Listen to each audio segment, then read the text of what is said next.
Bonjour à tous, je ne sais toujours pas pourquoi Vomisman continue avec son électricité statique, parce qu'il ne maîtrise pas ce sujet, tout simplement. Générique.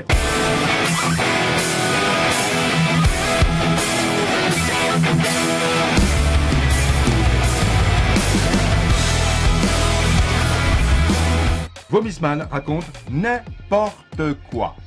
Alors là, comme vous pouvez le voir, nous sommes à l'Université de Montréal, où, bien sûr, des étudiants ont posé la question d'où vient l'électricité statique et pourquoi cause-t-elle des chocs.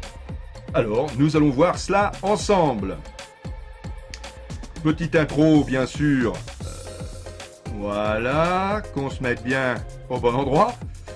Alors, petite intro, j'aime bien le petit dessin là. Petite intro. Vous êtes dans une voiture et vous vous apprêtez à en sortir. Une fois les deux pieds hors du véhicule, vous touchez la porte, puis, au moment d'agripper la poignée, surprise, vous subissez un petit choc pas très agréable. Pourquoi cette décharge électrique? Lorsqu'on dit qu'il y a de l'électricité dans l'air, c'est vrai. En fait, l'électricité statique est omniprésente. Elle est partout, car toute matière est formée d'atomes composés de particules électriques positives et négatives qu'on appelle respectivement protons et électrons, et de neutrons qui sont bien sûr neutres. L'électricité statique est produite par le frottement de deux surfaces qui entraîne un transfert d'électrons. Et certains matériaux ont une tendance plus grande à perdre des électrons, comme les tissus synthétiques, la laine, le verre, mesdames, messieurs, le verre, tandis que d'autres les attirent, comme l'ébonite ou le caoutchouc. Sans nous en apercevoir, notre propre corps est en perpétuel déséquilibre électrostatique.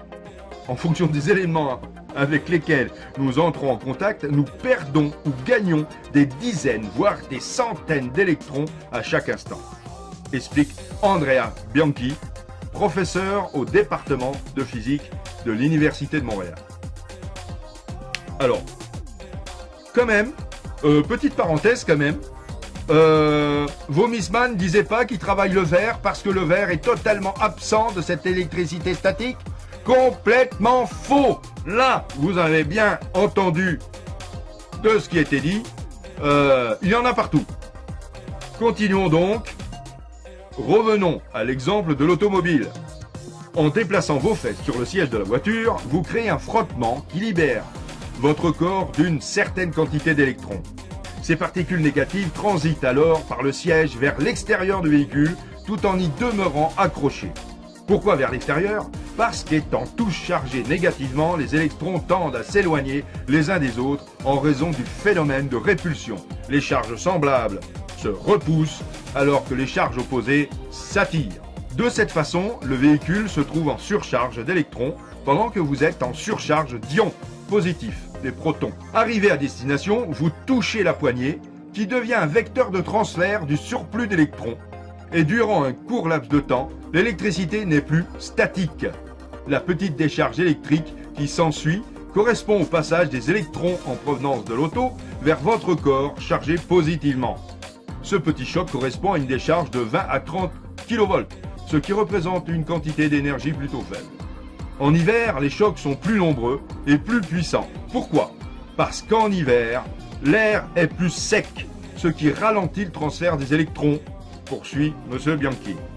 Contrairement à l'été, où l'air humide facilite le transfert d'électrons, même en petite quantité, l'air sec de l'hiver est un meilleur isolant, c'est-à-dire qu'il isole davantage les électrons qui doivent s'accumuler en plus grande quantité pour franchir la barrière isolante. C'est ce qui explique pourquoi les chocs en hiver sont plus forts. Bien qu'elle paraisse désagréable, l'électricité statique s'avère souvent utile. Par le passé, on s'en est servi notamment pour fabriquer les premiers générateurs qui ont alimenté les accélérateurs de particules. De nos jours, c'est grâce à l'électricité statique qui se trouve au bout de vos doigts qu'il est possible d'interagir avec les écrans tactiles, des tablettes ou des smartphones. L'électricité statique, comme je l'ai toujours dit, elle est de partout, présente dans tout corps, dans tout matériau. Alors je vous demande, mesdames, messieurs, de ne surtout pas écouter les desiderata complètement infondés de Vomisman. Il n'a absolument aucune compétence en quoi que ce soit pour vous parler de ce phénomène. Il ne le connaît pas, il ne le maîtrise pas. Et je vais vous démontrer dans la vidéo à quel point il ne maîtrise pas l'électricité et à quel point il ne connaît absolument pas ce domaine. Vous allez voir dans les quelques démonstrations que je vais vous montrer dans les minutes qui suivent. A tout de suite pour les démonstrations. Mais qu'est-ce qu'il nous fait là? Qu'est-ce qu'il nous fait avec son tuyau? Son tube? Il le pose où là? Ah! Il le pose sur le... il le pose sur la masse de l'extérieur de la maison. Oui, bon... ouais, pourquoi pas? Pour quelqu'un qui n'a pas de neurones, oui, ça paraît évident. Encore que je lui ai pas dit qu'il fallait voir dans les chiottes, hein, il serait allé où? Dans la fosse septique?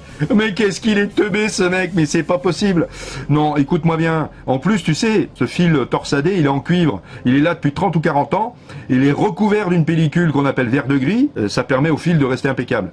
Et bien, cette fine pellicule de verre de gris est totalement isolant à l'électricité statique. Donc ton test, il est pipeau, mon gars. Voilà, pipeau. Et voilà, fin de cette vidéo. Eh bien, ça a été difficile pour la faire, hein, je vous le garantis. Hein. C'était vraiment pas facile.